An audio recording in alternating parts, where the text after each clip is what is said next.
That's a huge potato. Nice. Good morning.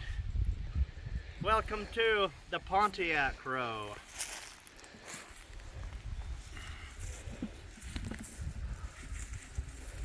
How many buckets have you gotten so far? This is the 5th one on this row. How far in are you? How many We feet? already started picking this row yesterday. Right.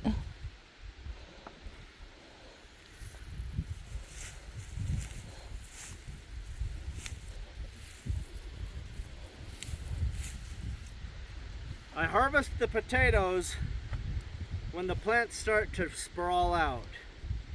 That's the same time that when the super green of the leaf starts to yellow. But it's such a slight yellow that you don't know it's yellowing.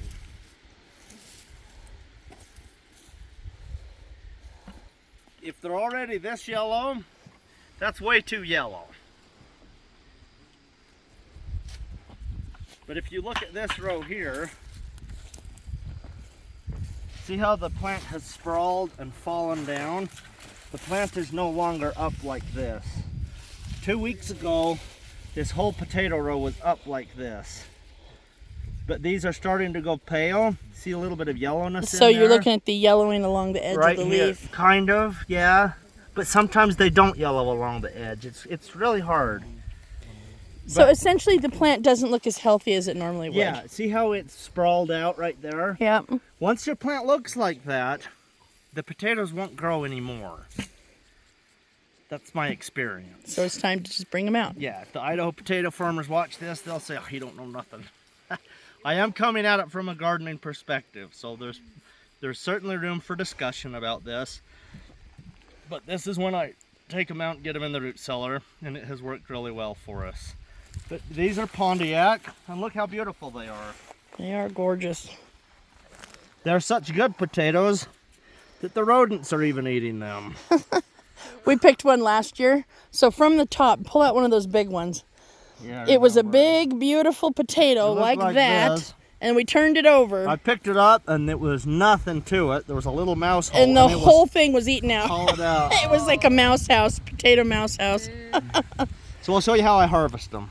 I gotta say, if I could like crawl into a cave of mashed potatoes, I probably would. Seems like a happy place to dwell. All right. So when I harvest them, I just pull the plant right up. If you have a heavy clay soil, you're gonna have to dig them manually. But I just take I grab all the leaves of the potato plant. So I've got them all, they're all right here. And then I just grab the whole thing and I give it constant pressure. Don't jerk or you'll pull them clean off. But if you do constant, you can get most of the potatoes to come up. And then Hopefully. Tim and Jessica go along and rake with their fingertips, hands in the dirt, and find any that are left over. How many do you usually find left over? A lot.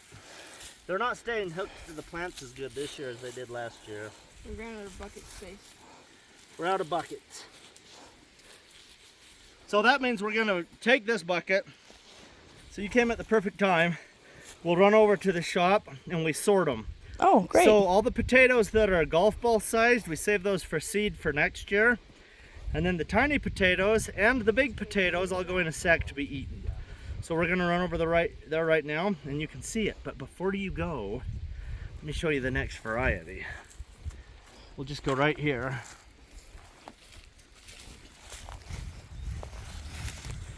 This variety is called Sunrise Gold. And I have not looked at these yet, so I have no idea if I'm going to be happy or disappointed. But here we go. Sunrise Gold. These look like a Yukon Gold. They're a yellow fleshed potato with a white or brown skin.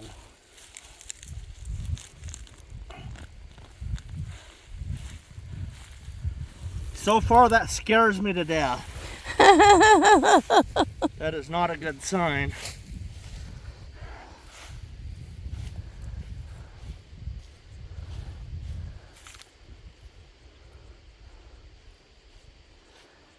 Maybe we just grew really good potato plants. Oh, look! We got one potato. I should have 12 big giant beauties. Well, we're increasing our odds. That is a big, beautiful potato. Well, I mean, I hope we get more than 2 per plant, but... Oh, there's another one there. I can see it. Hit a dog. Okay, sometimes you'll find a rotten potato in there. This is the seed that we planted. You see it's gooey? Ew. There's no smell, but it's gooey and nasty and rotten and yucky. Quite often you'll run into these, not always. But that, if you see that, it's not your potatoes rotting. Although your potatoes could be rotting. But this is the seed from last year. Because the skin is old and brown, it's not beautiful bright.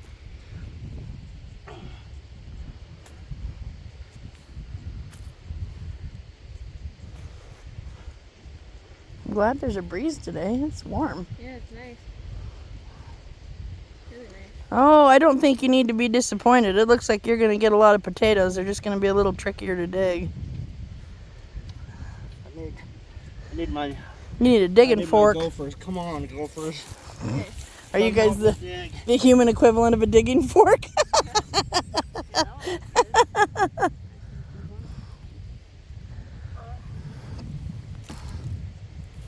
Those are gorgeous potatoes.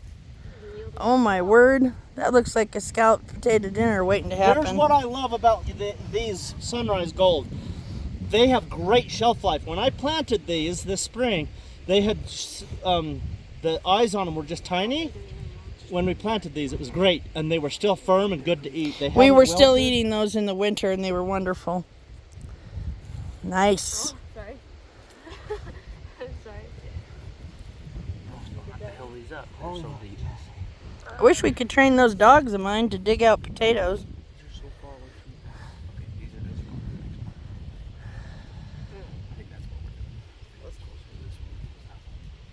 I think that's it.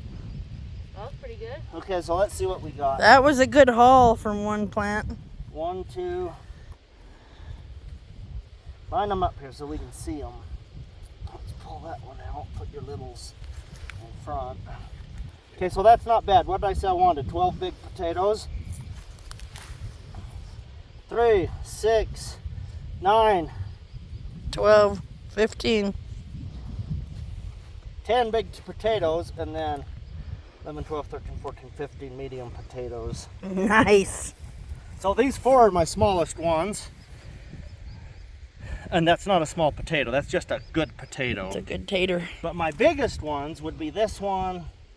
Help me out, who can tell? That one's pretty big, yeah. So those are my biggest ones. Nice. When I get a tater like that, I like to say it's a spud. I think we should have baked Okay, potatoes. we're gonna take these reds over there and we're gonna sort them. But hopefully this helps you to have a spud.